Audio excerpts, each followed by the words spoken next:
നമ്മുടെ ആ വിഷയവുമായി ബന്ധപ്പെട്ട് ഇതിന്റെ അവസാന ദൃശ്യങ്ങൾ ഞാൻ കാണുകയുണ്ട്. അതൊരു ക്ലിപ്പിംഗ് ആയിട്ട് പലയിടങ്ങളിൽ വാട്സപ്പിലൂടെ ഒക്കെ വരുന്നുണ്ട് ഈ ദിവസം ഇന്നൊക്കെ രാവിലെയൊക്കെ തൊട്ട്. അപ്പോ ജോർജ് അത് സൂചിപ്പിച്ചതുമാണ്.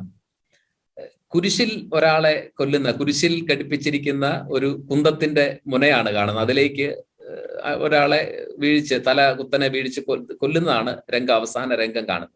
അവനെ അങ്ങനെ കൊല്ലേണ്ടതാണ്.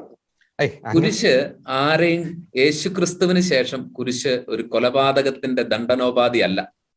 കുരിശ് ചരിത്രത്തിൽ ഏറ്റവും പ്രാകൃതമായ ഒരു ദണ്ഡനോപാധിയായിരുന്നു.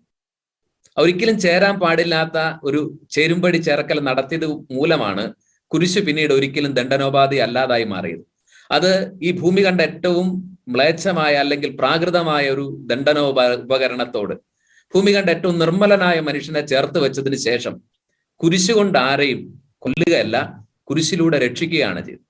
ഏത് നല്ല കാര്യത്തിനാണെങ്കിലും, കൊലപാതകവും രക്തചിന്തലും, കുരിശിൽ യേശു ചിന്തിയ രക്തം എല്ലാ മനുഷ്യനെയും രക്ഷിക്കാൻ വേണ്ടിയിട്ടാണ്. അത് ക്രൈസ്തവ വിശ്വാസത്തിന്റെ അടിസ്ഥാനമാണ്, അസ്ഥിവാരമാണ്.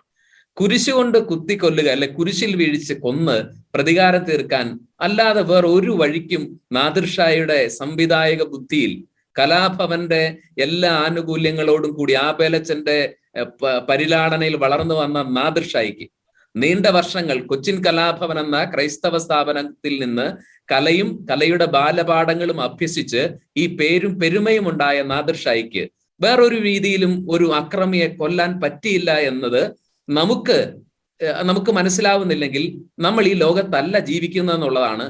അല്ലെങ്കിൽ നമ്മൾക്ക് കാര്യങ്ങളൊന്നും മനസ്സിലായിട്ടില്ല. നാദിർഷ അത്രമേൽ നിഷ്കളങ്കനായ ഒരു സംവിധായകനാണെന്ന് എന്താണെങ്കിലും ഞാൻ വിശ്വസിക്കുന്നില്ല. കാരണം അയാൾ വളർന്നത് കലാഭവന്റെ പരിസരങ്ങളിൽ ആബേലച്ചന്റെ തണലിലായതുകൊണ്ട് തന്നെ കുരിശെന്താണെന്ന് അയാൾക്ക് മനസ്സിലാവാതെയല്ല, കുരിശിന് ക്രൈസ്തവന്റെ ജീവിതത്തിലുള്ള വില എന്താണെന്ന് അറിയാതെയുമല്ല. അപ്പോൾ ഒരാളെ കൊല്ലാൻ കുരിശു മാത്രമേ ഉള്ളൂ. ചന്ദ്രക്കലയിൽ വീഴ്ച കൊല്ലുവോ? ശിവലിംഗത്തിൽ വീഴ്ച കൊല്ലുവോ? നമുക്കെന്താണ് കാര്യങ്ങൾ ഇതുവരെ നമുക്ക് നേരം വെളുക്കാതെ പോകുന്നത് എന്നുള്ളതാണ് ഈ കേരളത്തിലെ ക്രിസ്ത്യാനികൾ. എനിക്കൊരു പുരോഗമനവാദിയാവാൻ വളരെ എളുപ്പമാണ്.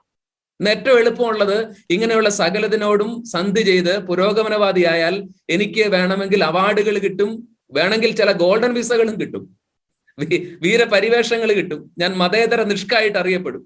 പക്ഷെ എനിക്കത് താല്പര്യമില്ലാത്തത് എന്റെ വിശ്വാസത്തിന്റെ വിഷയങ്ങൾ അത്രമേൽ അധിക്ഷേപിക്കപ്പെടുന്നത് വളരെ സ്ഥാപിത താല്പര്യത്തോടുകൂടി പണക്കൊഴുപ്പിന്റെ ബലത്തിൽ എന്റെ വിശ്വാസത്തിന്റെ വിഷയങ്ങൾ അത്രമേൽ ആക്ഷേപിക്കപ്പെടുന്നത് കാണുന്നത് കൊണ്ടാണ് നമുക്കത് സഹിക്കാൻ പറ്റുന്നില്ല. കലയുടെ ലക്ഷ്യം ഇതല്ലാതെയും ഈ സംവിധായകന് ഈ കഥയിലെ നായകന്റെ പ്രതികാര കഥ നടത്താമായിരുന്നു. കുരിശിൽ ആരുടെയും രക്തം ഇനിമേൽ വീഴാൻ പാടില്ല. കാരണം അത്രമേൽ നിർമ്മലനായ ഒരു മനുഷ്യന്റെ രക്തത്താൽ അഭിഷേകമായ നിമിഷം മുതൽ, ക്രിസ്തുവിന്റെ രക്തം വീണ നിമിഷം മുതൽ കുരിശ് രക്ഷയുടെ അടയാളമാണ്.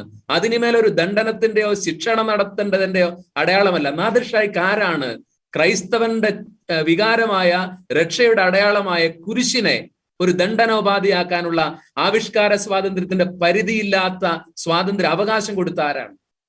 അതാണ് നമുക്ക് ചോദിക്കാനുള്ള ചോദ്യം. ഈ സിനിമ ഇറങ്ങിയപ്പോ മുതൽ ഇത് വളരെ ദുരുപദിഷ്ടിതമായ ഒരു സിനിമയാണെന്നുള്ളതും ഇതിന്റെ പിറകിൽ ഒരു കള്ളക്കളി ഉണ്ടെന്ന് മനസ്സിലായത് കൊണ്ട് തന്നെയാണ് നമ്മൾ ഇതിനെ പ്രതികരിച്ചത്.